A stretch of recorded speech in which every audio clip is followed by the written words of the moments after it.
very weak. I thought that you were... Really drunk? Yeah. I'm not. What would you have me do?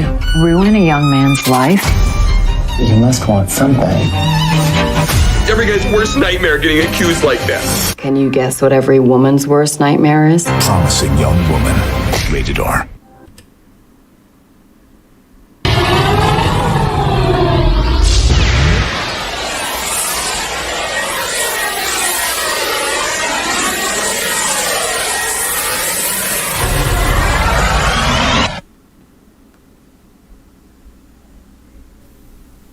You're listening to Moviesucktastic.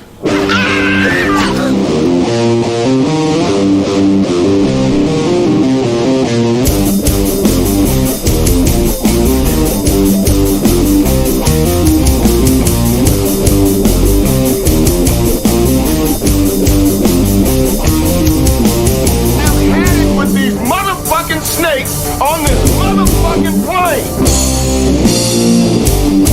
Now we got drinks. Oh, stay free.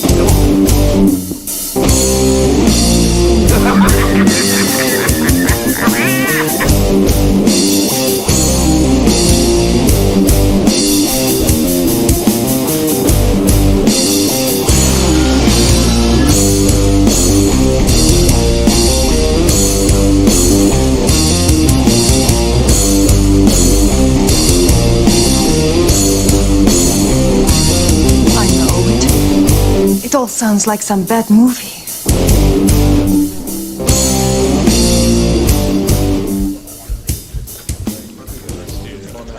All right. Mr. Wilson. I just like the end of our opening. It just all seems like some bad movie. It's good. I like it. Very nice. And we're back. All right. Episode 340. We're reviewing Promising Young Woman, the last film in our Oscar nominees, our Best Picture Oscar nominees review list. And I didn't leave this one for last because whether I felt it was the best one or not, it just happened to work out that way. So this film, it's a very interesting film, and there's layers here. Not a lot, but there are layers here. It's definitely a film that you watch it and then you walk away from it with a little bit of a holy shit kind of just takeaway. Yeah. So the story involves what's her name? Carey Mulligan. She plays Cassandra, and she's in medical school, and was in medical school, and what she's doing. Now, I went into this movie completely blind.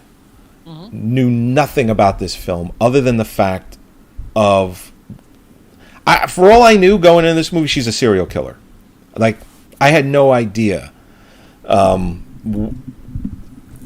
it was. Based on the trailer, that's what I was expecting. This is, I was expecting her to be killing, Black Widow-ish, style. She's luring men, but luring men that are trying to take advantage and or rape her. So I thought that she was going to be killing these men. And I went in completely blind. Had no idea at all. And I actually preferred that because I think I enjoyed the film more that way. So what I found interesting about the whole thing is her character. You learn like little bits and pieces as you go out throughout the film.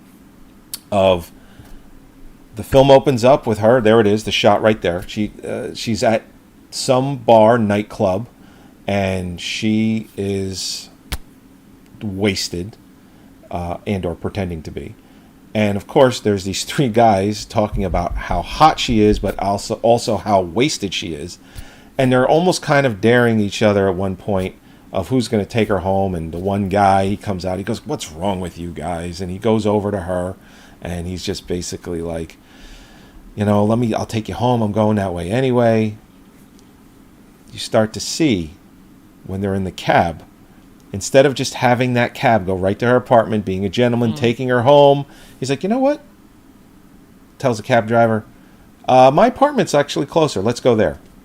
And of course, she's wasted, so she doesn't know.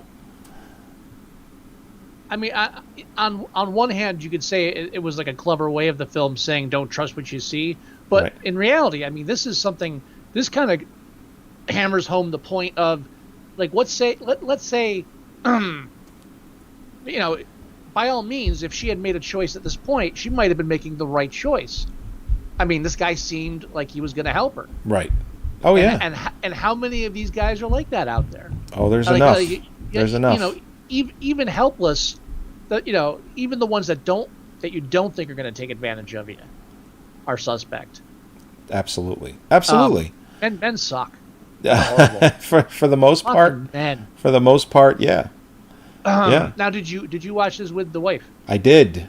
She was actually, this was one of the films on the list that she wanted to watch. And she loved it. there you go. She loved How the film. could she not? Yeah. And, and I'm getting ahead of myself, but it's got one hell of an ending. Yeah, and you definitely don't want to spoil the ending. No, we're not going to spoil the ending, but I'll tell you this right now, without spoiling the ending. This film, in my opinion, does not get nominated for Best Picture without that ending. Oh, definitely not. If this doesn't have that ending, The film doesn't work without the end. It doesn't work without the ending. And they could have made a different ending. They absolutely could have, and it probably would have worked okay. But that ending gets it a Best Picture nomination. Well, No doubt. But I mean, this is a film about rape that never uses the word. Correct. And in my opinion, that is one of the reasons why it's rated so low, is because of the ending. What, people not liking it? Correct. I don't. Yes. No, because people went in the film thinking it was going to end a different way. I could guarantee, dude, I guarantee it. All right. I guarantee can't think of- there I are can't plenty think of of how- films. There are plenty of films where the trailer might be deceiving, and then they go in and it's like, "Oh, I thought this was going to be different." Same thing with this. They might have thought the trailer made it look like she was a serial killer, and she's not, and the ending kind of throws you off, and people might not, they might be so acceptable to the ending that they got. I'm not going to say that film goers are stupid, but with any just like no, I'm serious. I'm not saying that, but just like anything else, the smarter it is, the less people are going to understand it. Yes. And this is a smart film. Well, I think that's why also Mank is rated so low too. There's a lot to digest in that one. There's too much dialogue. There's too much dialogue. I was underwhelmed by it. Oh, I didn't think. I don't think it's the best film. I just know that it's going to win Best Picture. But anyway. Pardon me. Yes. What's important about the fact that at no time in the film does anybody say the words rape or sexual assault, No, or abuse. The reason that's so important is because it brings out the point that this is such a prevalent issue that you don't even have to say it. no. Like the minute you start talking, you know what we're talking about. Yeah, and you should. No, exactly. And the viewer should be smart enough to know as well, because if you're not, and you're watching this, you might be part of the problem. Right. It's like when Cassandra goes into the office of the dean, at the college, the dean at the college. I forget her dean. That whole scene right there, the dialogue. That's when that's probably one of the most blatant scenes where it's like, yeah, I don't have to say it. You know what I'm talking about. Right. What happened? It's like, and no one because also no one wants to say it. Yeah, because everyone kind of swept it under the rug when it happened. This is why Me Too was a thing. Yeah. It's like, Jesus, this is such, it's accepted. And so this film's about the tragedy of that. Yeah, absolutely. And that to the end, it's got some great cinematography, some great shots like that. Hello? Jesus. That's my son and his cousin are upstairs. They're running around like monkeys. Oh, those monkeys. What was I saying? You were talking about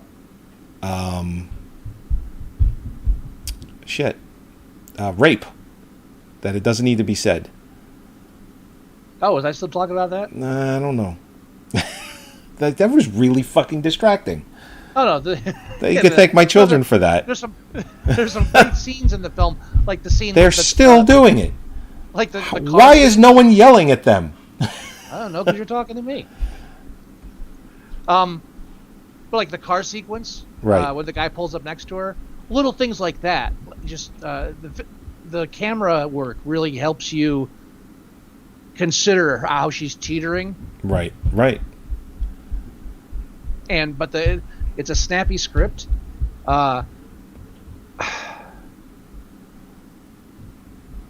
are pigs. I'm getting angry. I'm actually getting angry.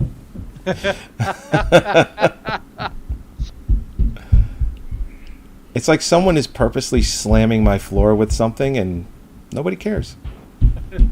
Trying to do a podcast here. Hello? Sorry. Oh, see how quiet it got? Because my wife is like, oh shit, he's recording downstairs. He's doing a podcast. You better stop. She doesn't sound a thing like that. Don't do that. No, she doesn't. I mean, and also, how about the surprise uncredited appearance by Alfred Molina? Yeah, who is awesome, by the way. Yeah. I had flashbacks to Boogie Nights, how uncomfortable that scene was. Like, for real. It's like, it's really good. He goes, I don't sleep anymore. I just want to sleep.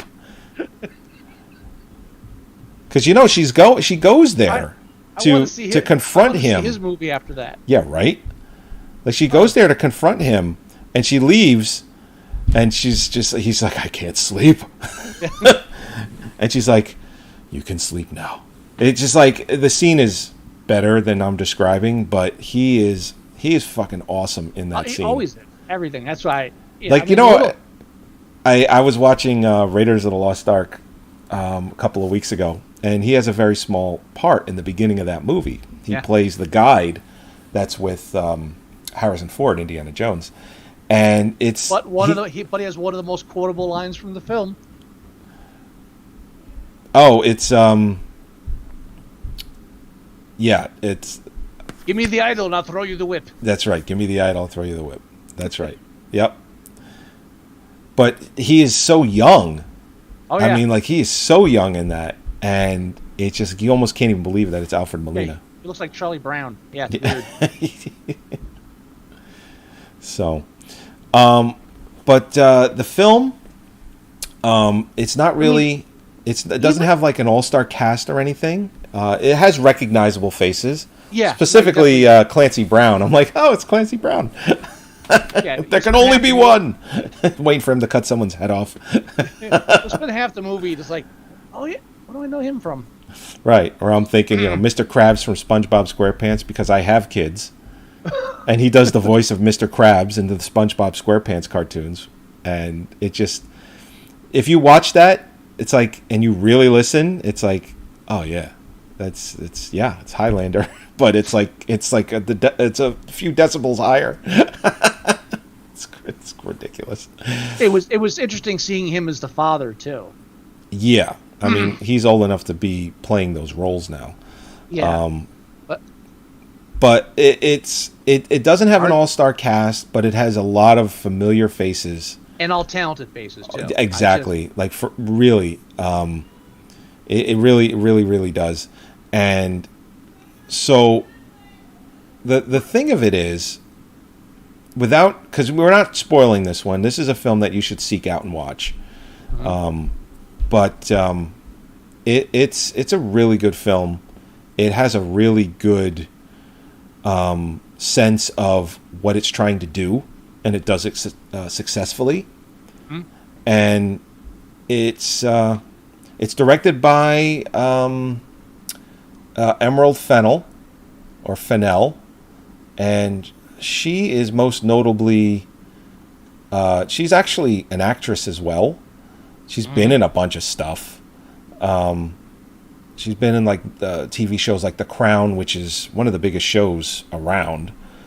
But as far as a director goes, this is it. This is her first stab at it, and I think she wrote the film too. Yes, she did. So I mean, she might even move right out of acting and into writing and directing, because this film is like a juggernaut for her. It just really placed her, at the top of the list. It's a nice balance between like being two like Coen brothers, right, and being too simple. It's like it's a nice layer there. It's not it's flashy enough that it's artistic, right? But it still pops. It's still fun. And yeah. Well, it's I mean, for the parts that are fun, for the parts that are fun, because it does do a lot of those things well, where you might laugh at a scene because that she's cornered them. We don't need to. No, I mean, like, she's the apex animal. She becomes that.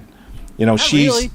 No, hold on. So there are scenes where men are trying to take advantage of her, and then that it turns where they are cowering, and she is, forcefully so, she is the dominant one in the scene. Well, but on an emotional level, only because her assailants are, in a vast majority, cowards. Oh, that's what I'm getting at. What I'm getting at is they think that they're overpowering her, and then when they realize that they're not, I'm talking about her performances. Carey Mulligan in those scenes are excellent.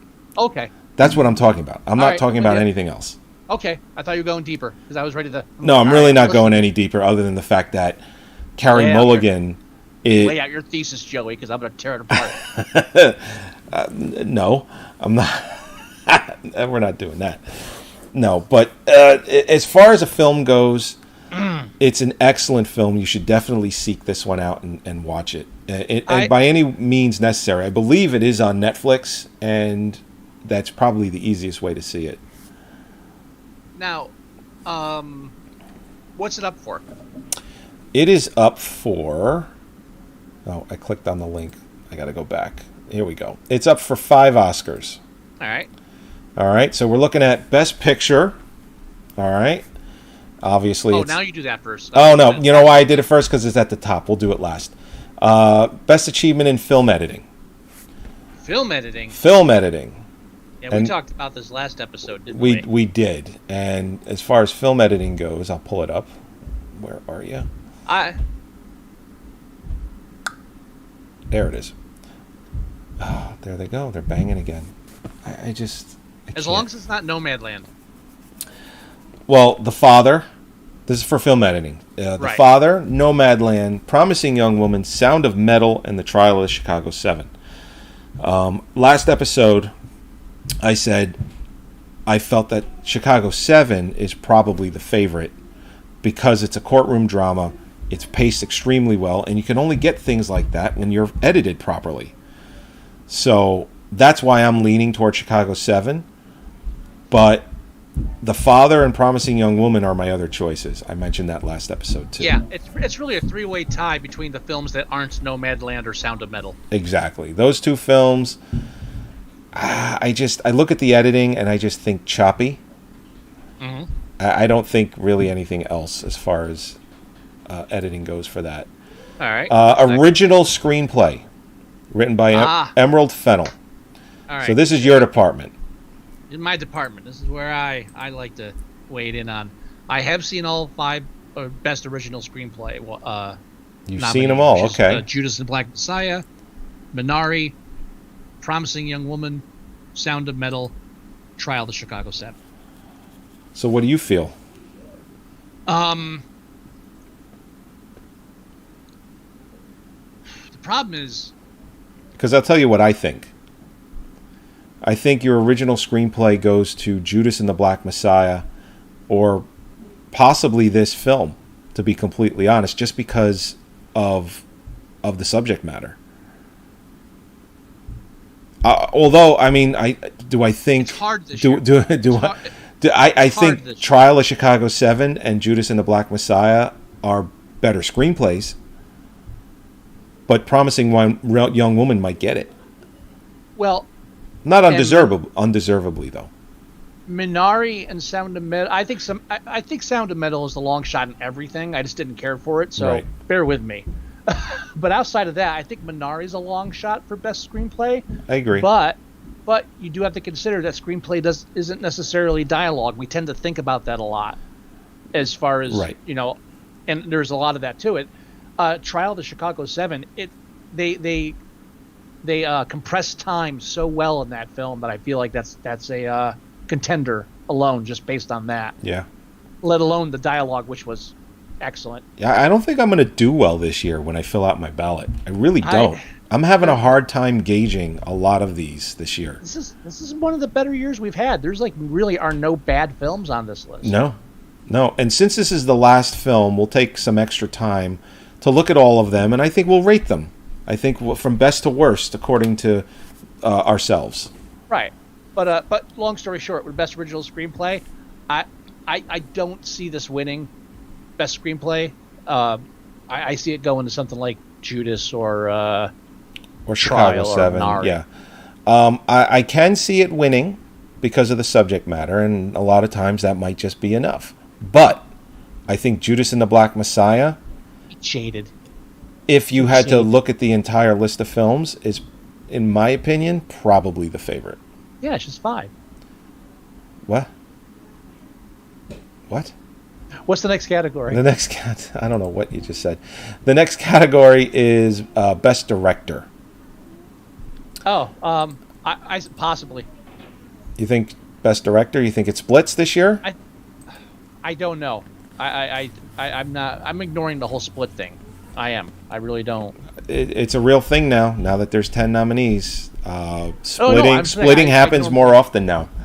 I'm just saying it's never clouded my judgment because I've never had the strong feeling you Well- have about. Well, here's the thing. Back in what I like to call the day, when a film won Best Director, you could pretty much expect it to win Best Picture. Why are you in here? You're making way too much noise upstairs. You don't need your hoodie. Goodbye. So anyway, what was I saying? Oh, you were done. No, I wasn't. What was I saying? We know, yes. Best Picture, Best Director. You still. Yes. Real quick. That's it. But if you won Best Director, you were winning Best Picture, and if you didn't, it was a rarity. It was basically, Reds from 1980 or 1981, I think. Taps? No. Taps? What was that movie that Warren Beatty directed? Was it Reds or Taps? I forget what it was. I think it's Taps. Taps. Okay. That won Best Director, did not win Best Picture, and it was like, it was almost not front page news, but it was big news. Like, oh my God, a film won Best Director but not Best Picture. It was unheard of. And throughout the years, it was pretty much a lock. You won Best Director, you made the Best Picture. That's just basically how they voted. Then when they, it rarely happened when it was 5 nominees. Then when it goes to 10 nominees, it's happening way more often now. It was Reds. It was Reds. Okay. It's happening way more often. Yeah. So based on that. I don't think this wins Best Director. I think David Fincher wins Best Director, and I think Mank wins Best Picture. I'm sticking by that. Okay, for Best Director, I have not seen another round yet, but let's just assume it's the underdog. Best Director goes to Nomadland or Promising Young Woman. Think so? First time ever 2 women have been nominated. No, they're not going to give it to a woman. You might be right on that. They might and here's this is what I'm saying. 10 But movies. they'd both be deserving. Well, no, I'm not saying it's not. But what I'm saying is there's 10 movies nominated. This is a perfect opportunity to split the directing and picture. They Well, give there's 8. direct. I'm saying up to 10 movies. Right, but we have 8. We have 8. But I'm Right. saying because they went to 10 movies, the chances of a split are much greater. So I think I've been saying that the whole time. Yes. what I'm getting at is Mank wins Best Picture, Nomadland or Promising Young Woman wins Best Director.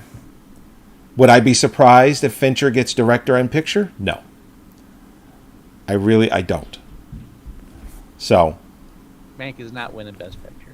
We're not talking about that this episode, or at least not yet. But Not yet, but we will. But yeah, I would lean towards Promising Young Woman possibly getting Best Director. Best Actress, Carey Mulligan. Who is she up against? Best Actress in a leading role. Pieces of a Woman, Nomadland, United States versus Billie Holiday, and Matt Rainey's Black Bottom. Well, honestly, I think you're looking at the winner. I think Carey Mulligan is going to get Best Actress. Because, and again, I like to play the political end of it. Frances McDormand, she's won 2 Oscars. But Viola Davis, she's won 2 Oscars.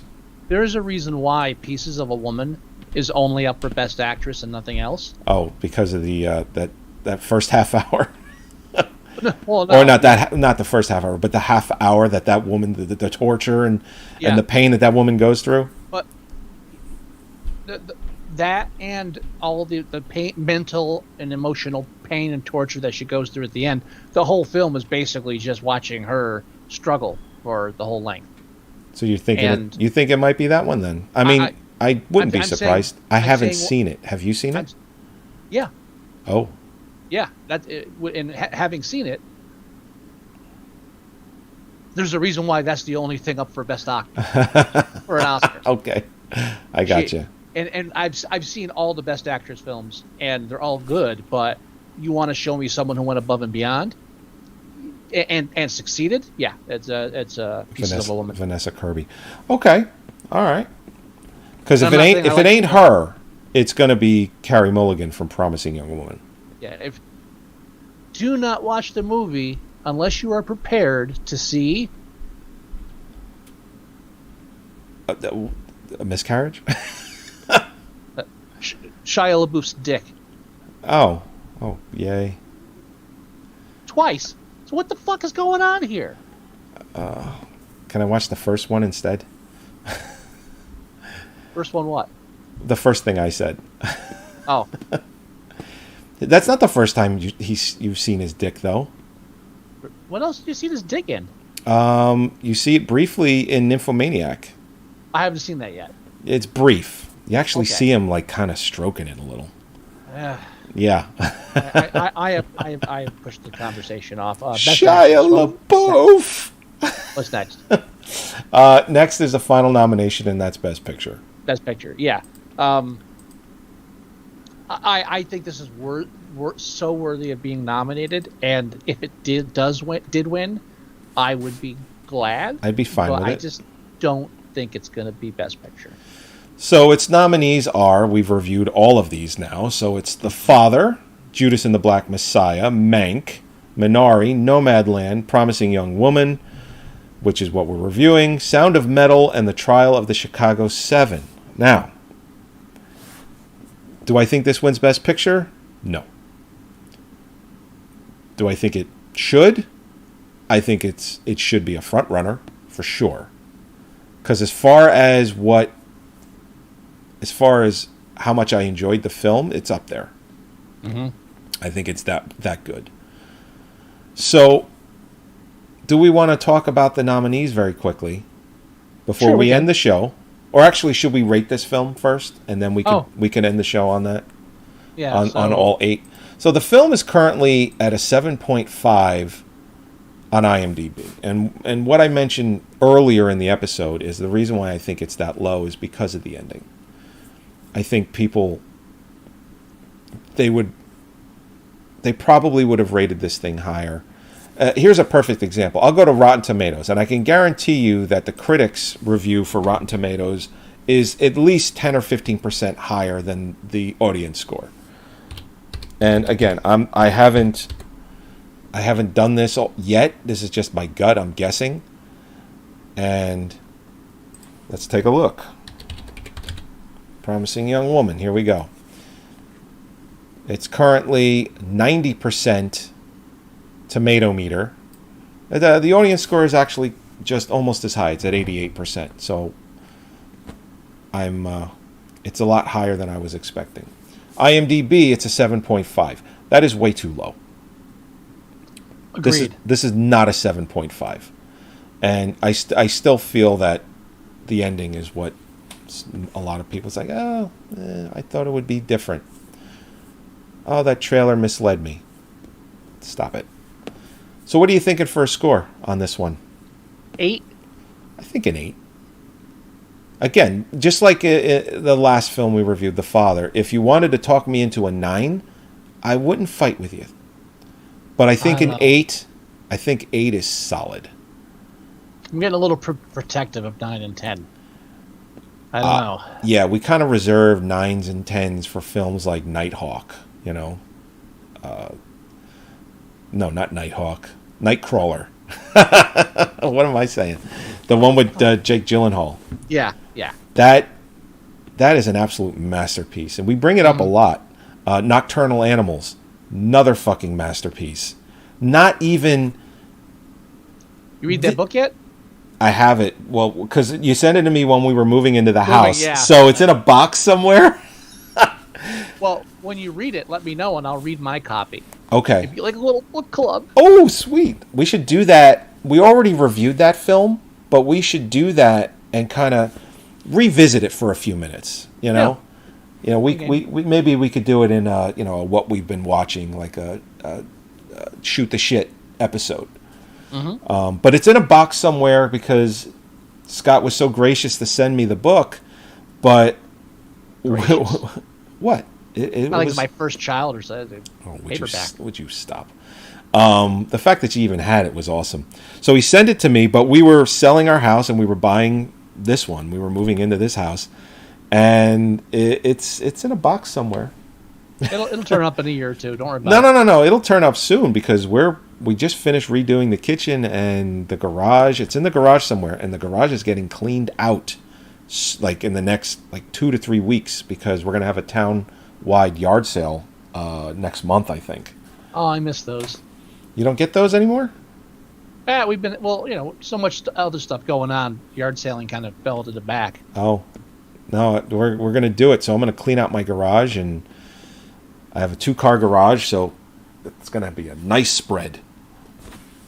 So anyway, I'll find the book and I'll find it soon because I love the film Nocturnal Animals so much that I need to read the book. Mm-hmm. I need to compare. That's how much I love that movie. All right, so it's 7.5. We're giving it an 8. All right. Back to the best pictures. So I thought we were done.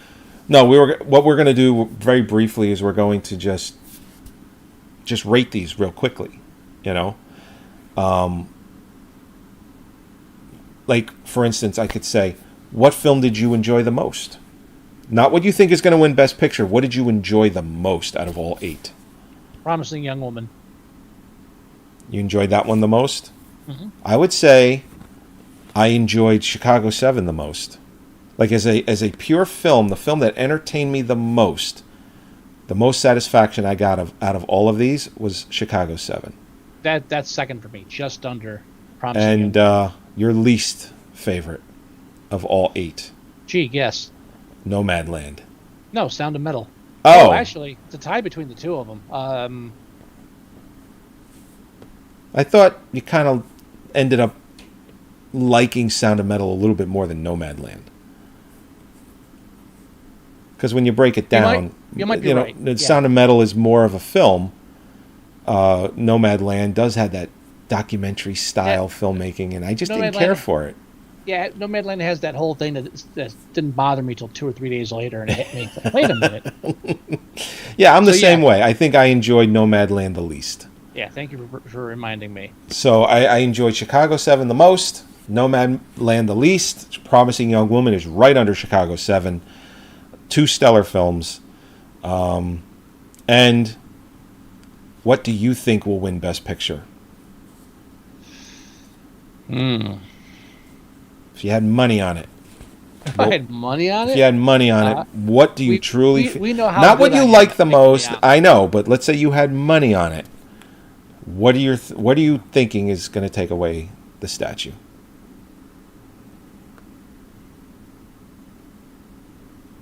I want to say Judas. Okay. Not a bad choice. It's a great film. It would totally deserve it. And as everybody knows, the last 3 episodes, or 2 episodes, 3 episodes, I think Mank will win Best Picture. Not because I feel I enjoyed that the most. I did not. Do I think it's the best picture in the list? I do not. Do I think David Fincher is way overdue? Yeah, they're going to look at that. Just the way, Martin Scorsese's The Departed is not his best film, but yet he wins Best Picture for it. He's made a dozen other movies that easily could have won Best Picture over that. Now, The Departed, great film. Yeah, but not Best Picture. But Fincher has time to make some more. Yes, he does. Yeah. But when you've been nominated, he's been nominated a handful of times, and I think they're going to feel he's due. If we're going just based off the film and not the politics, yeah. Same answer? Yeah. All right.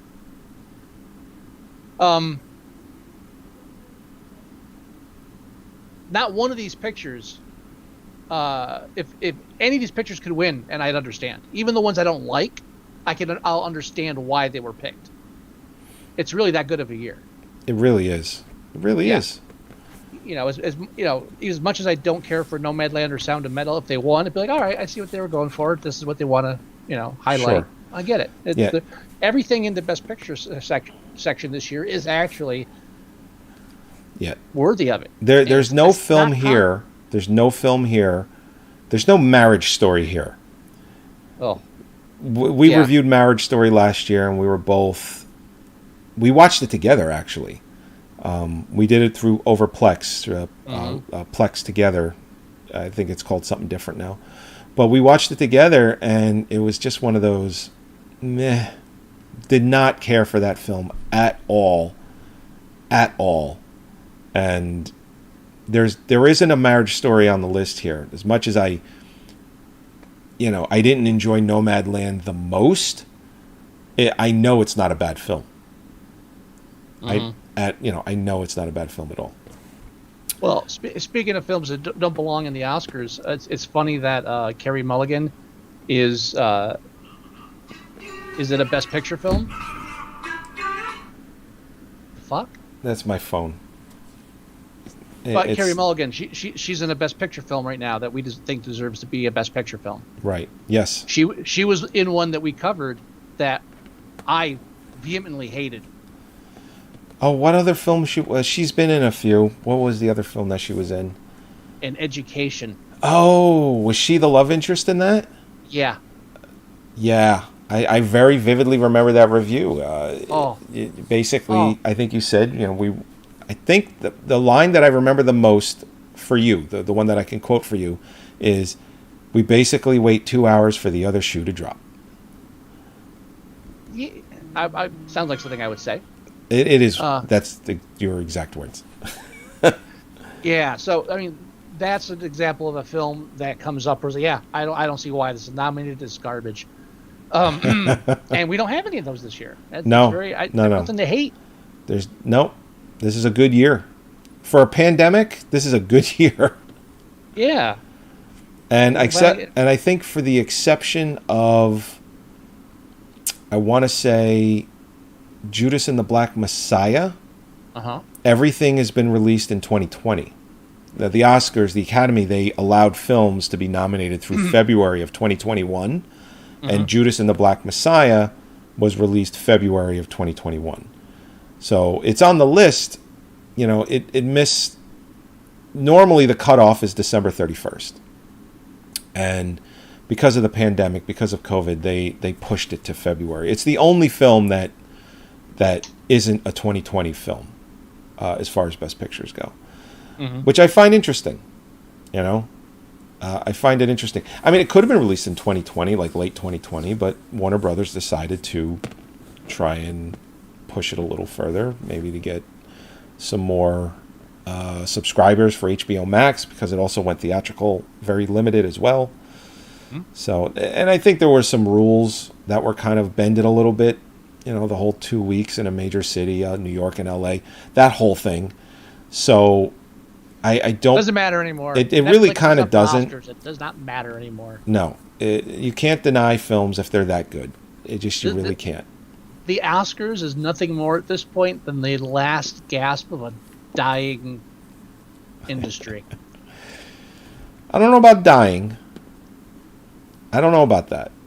Well, the business model that they've been clinging to since Hollywood became Hollywood. Right. That's what's dying. The way films are handled, that I agree with, and rated and controlled, and that is all coming to a grinding halt. Yeah. That's so yeah, you know. That I agree with. It sounds as impressive when you say that. It's archaic. Shorten it. It's archaic if you really break. You described it better than I did. Thank you. So, all right, let's go ahead and end this episode. We will be off next week. We'll be off next week because we're intending on doing a live Oscar show, which is the following Sunday, which I believe is 10 days from now. I believe it's the 25th of February or of April. I mean, yes, April 25th. We intend on doing a live Oscar show. If we don't, don't feel bad, but we want to. We're going to try. Yeah. No, that's good. If it was a week further, there'd be issues, but no, I'm available. We'll I think we can do it. And Mare said that she'll join us, like she has the last couple of times, and hopefully Holly joins us as well, at least for a little while.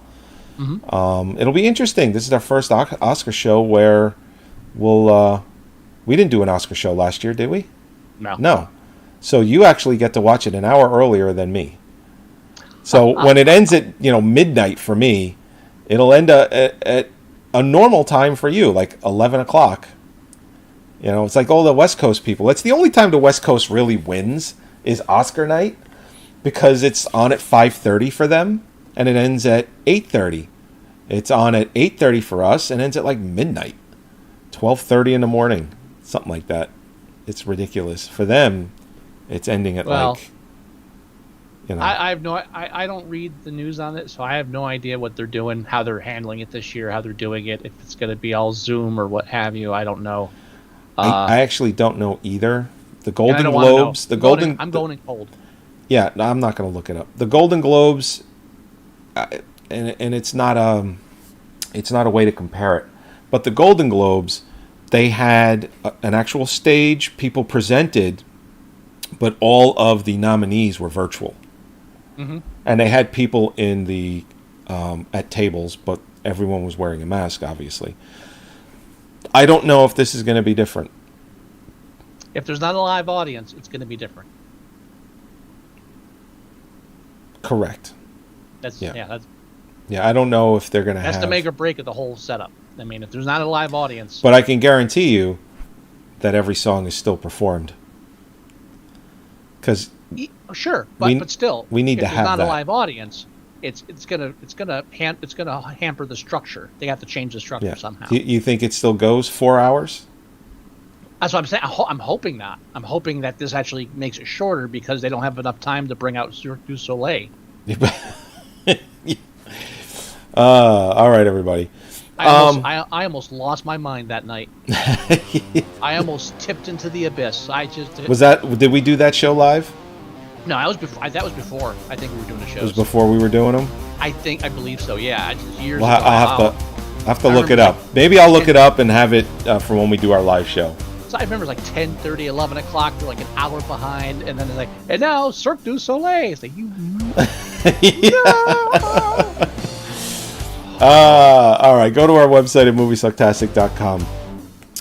You can go to our iTunes page and you can download or listen to the show there.